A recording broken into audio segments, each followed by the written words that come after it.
اعوذ باللہ من الشیطان الرجیم بسم اللہ الرحمن الرحیم السلام علیکم ورحمۃ اللہ وبرکاتہ۔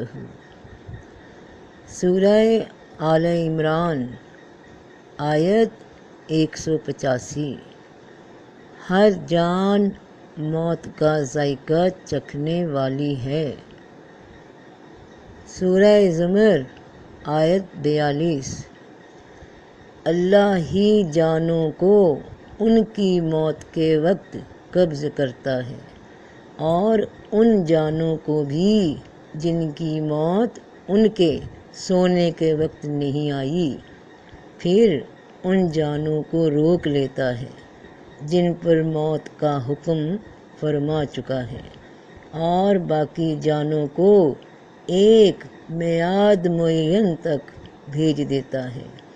بے شک اس میں ان لوگوں کے لیے نشانیاں ہیں جو غور کرتے ہیں۔ یقیناً بہت سی نشانیاں ہیں۔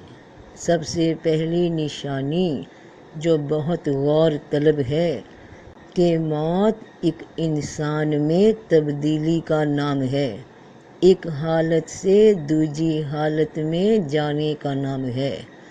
موت کے ساتھ ہی ایک شخص اپنے مادی جسم کو چھوڑ دیتا ہے جس کے ساتھ کہ وہ دنیا میں رہ رہا تھا، اور قبر میں اب اس کے آگے روحانی تبکاری سے بھرے جسم کے ساتھ رہے گا، یعنی روشنی کے ایک جسم کے ساتھ۔ یعنی انسان جسم اور روح سے الگ ایک تیسرا وجود ہے۔ اس وجود کا ہی لباس جسم تھا، اس وجود کا ہی لباس اب روح ہے۔ اللہ پاک نے اس آیت میں اس بات کی طرف ایک اشارہ دیا۔ اللہ موت کے وقت جانوں کو قبض کر لیتا ہے، اور ان جانوں کو بھی جن کی موت ان کے سونے کے وقت نہیں آئی۔ ذرا پہلے اس بات کو ہی دیکھیے کہ جن کی موت ان کے سونے کے وقت نہیں آئی، یعنی موت جاگنے کا وقت ہے۔ جب انسان جاگے گا، مادی جسم کو چھوڑے گا تو موت ہوگی، جاگ جائے گا، اپنی حقیقت دیکھے گا۔ تو جو جاگ گیا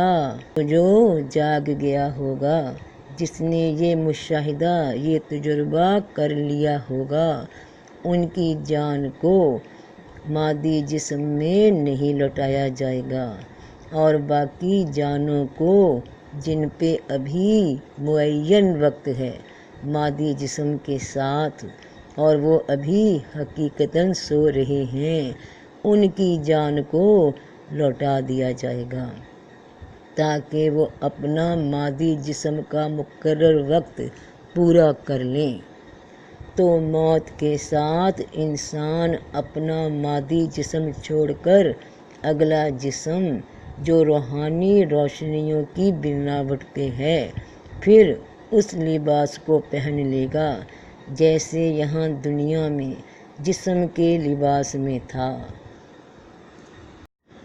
تو لباس بدلنے سے انسان نہیں بدلتا، ایک انسان ہی ہوتا ہے جو مختلف لباس، جنہیں ہم کپڑے کہتے ہیں، ان کو تبدیل کرتا ہے، مگر اس کی شخصیت، اس کا نام کپڑوں کے ساتھ نہیں بدلتا، وہ وہی ہے جو ہے۔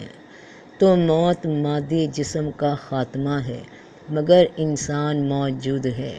یہ بات اس مثال سے سمجھنا کہ نیند کی حالت میں انسانی حواس، انسانی سوچ، انسان کا دماغ وہ کام کرنا چھوڑ دیتا ہے جو جاگتی حالت میں دنیا میں کرتا ہے، اور اسی طرح دماغ کام کرنا چھوڑ دیتا ہے موت کے وقت۔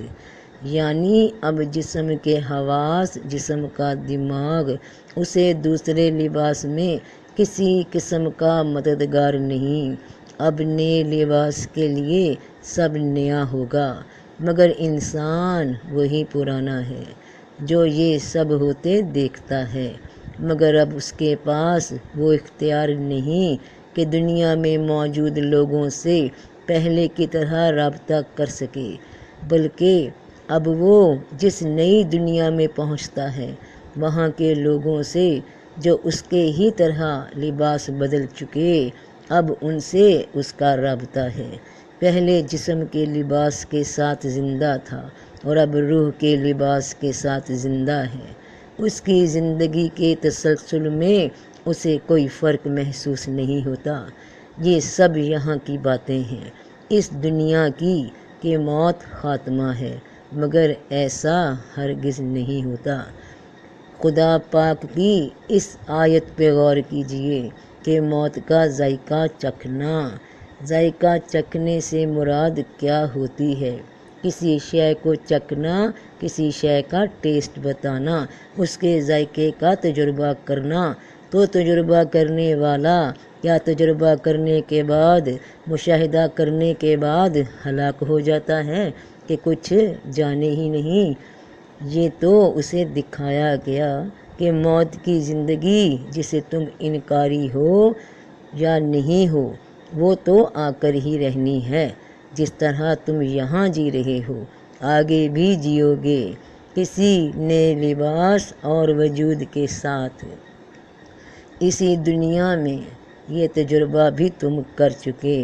پہلے ماں کے پیٹ میں تھے، ایک جنین کی شکل میں، پھر دنیا میں تم نے کچھ عرصہ ایک بچے کا لباس پہنے رکھا، پھر جوانی میں تم نے لباس بدل لیا، اور بڑھاپے میں تمہارا لباس پھر بدلا گیا، لیکن اندر سے روح بوڑھی نہیں ہوتی۔ اندر کا اصل انسان کبھی بڑھاپا محسوس نہیں کرتا۔ اسے بڑی حیرت ہوتی ہے خود پہ کہ اندر سے تو میں وہی ہوں، مگر باہر سے یہ کیا تبدیلیاں آ رہی ہیں۔ تو انسان موت کے بعد وہاں کی زندگی میں بھی مکمل زندہ اور باشعور ہوگا، صرف وہ اب اس قابل نہیں ہوگا کہ پہلے کی طرح اپنے جسمانی وجود کو استعمال کر سکے۔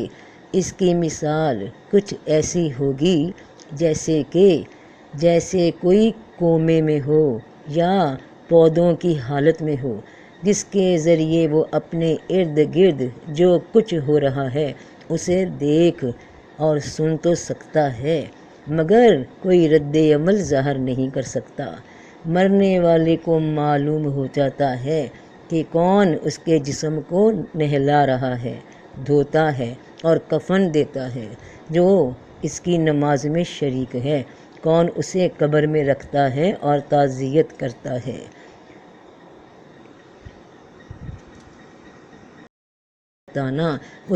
کون اسے قبر میں رکھتا ہے اور تعزیت کرتا ہے۔